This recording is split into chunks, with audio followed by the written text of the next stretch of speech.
ጤና ይስጥልኝ እንደምን ከርማችኋል? አሌክስ ነኝ። ባለፈው ሳምንት እንግዲህ አንድ አስገራሚ የሆነ የፋይናንስ ኒውስ ነበረ።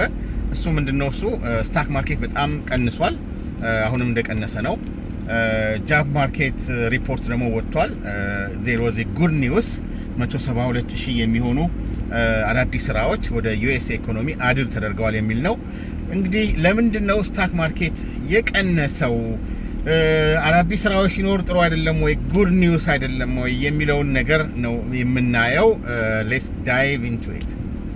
እንግዲህ ስታክ ማርኬት የቀነሰበት ዋናው ምክንያት ይሄ አዲሱ የጃብ ማርኬት ሪፖርት ሲወጣ 172,000 new jobs will be added to the US economy ነው የሚለውና ያ እንግዲህ በራሱ አስደሳች ዜና ሆኖ ሳለ ነገር ግን ስታክ ማርኬቱን ክራሽ አደረገ በሚባል ደረጃ እንግዲህ ስታክ ማርኬት እንዴት እንደቀነሰ የስታክ ፕራይስ የክሪፕቶ ከረንሲ እና የክሪፕቶ ከረንሲ ፕራይስ በጣም እንዴት እንደወረደ ያያችሁት ጉዳይ ነው።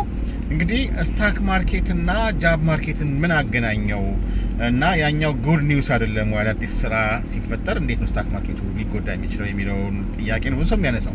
እንግዲህ እዚህ ላይ ያለውን ነገር እንግዲህ ለማንሳት ያህል ስታክ ማርኬት በራሱ ብዙ ጊዜ ፕራይስ የሚጨምርበትና የሚቀንስበት ምክንያት በኢንቨስተር ሴንቲሜንት ምንለው የኢንቨስተሮች ኤክስፔክቴሽን ወይም ፕሪዲክሽን ላይ የተመሰረተ ነው የሚሆነው። እና እንግዲህ የዚህ የጃብ ማርኬት ሪፖርት ሲወጣ ምንድነው ያለው? 172,000 አዳዲስ ስራዎች ወደ ማርኬቱ ይጨመራሉ ሲባል እንግዲህ ኢንፍሌሽን ላይ ኢምፓክት እንደሚኖረው ነው ብዙ ሰው ፕሪዲክት የሚያደርገው። ምክንያቱም ኢንፍሌሽን ማለት እንግዲህ ብዙ ስፔንዲንግ፣ ብዙ ሰዎች ገንዘብ ስፔንድ ሲያደርጉ ወይም ደግሞ መኒ ሰርኩሌሽኑ በጣም ጥሩ ሲሆንና ብዙ ስፔንዲንግ ሲኖር ነው ኢንፍሌሽን የሚያመጣው ብዙ ጊዜ። እና ኢንፍሌሽን ለመቆጣጠር ደግሞ ፌድ የሚጠቀምበት አንዱ መንገድ ኢንተረስት ሬት ነው። እንግዲህ እንደምታውቁት አሁን ኢንተረስት ሬት ሃይ ነው። እንደውም ወደ 7% እና ከዛ በላይ ሆኖ ነበር ለረጅም ጊዜ። አሁን ወደ 6.5% ነው።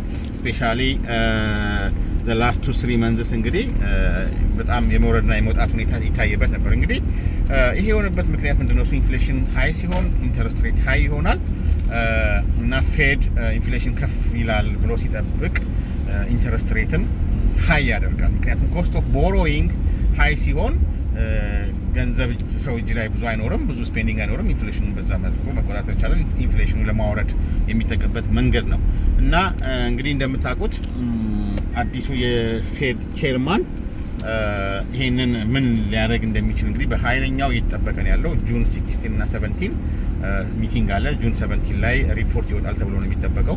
የዩኤስ ኢኮኖሚ ወዴት እንደሚሄድ እንግዲህ ሊወስን በሚችል ደረጃ ነው የዚህ የኢንተረስት ሬት ከት የሚጠበቀው። እና ኢንፍሌሽን ሃይ ሆኖ ከቀጠለ ኢንተረስት ሬቱን ከት የማድረግ ፕሮባቢሊቲ አይኖርም በሚል ነው እንግዲህ ኢንቨስተሮች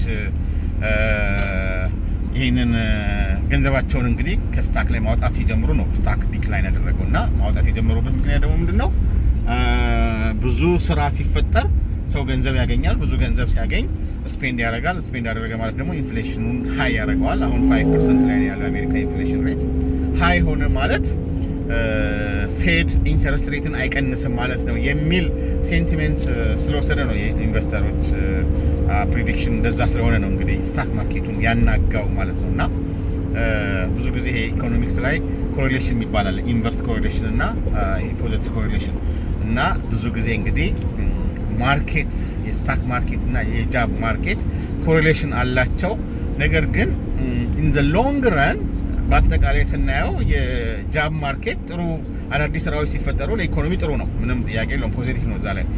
እና ኢን ዘ ሎንግ ረን ኢኮኖሚውን ይረዳል፣ ስታክ ማርኬቱንም ያረጋጋል፣ ስታክ ማርኬትም ጥሩ ይሆናል ነው ዳትስ ኢን ዘ ሎንግ ረን። በሾርት ረን ደግሞ ስናየው እንደተከሰተው አይነት ኢንቨርስ ሪሌሽንሺፕ ነው ይኖራቸው ማለት ነው። ስታክ ማርኬቱ ጃብ ማርኬቱ ጥሩ ሲሆን ስታክ ማርኬቱ ሲጎዳ አይተናል። እና እንግዲህ ወደፊት ምን እንደሚሆን አናውቅም። የጁን 17 የፌድ ሪፖርት በጣም ወሳኝ ነው፣ በኃይለኛው እየተጠበቀ ነው ያለው።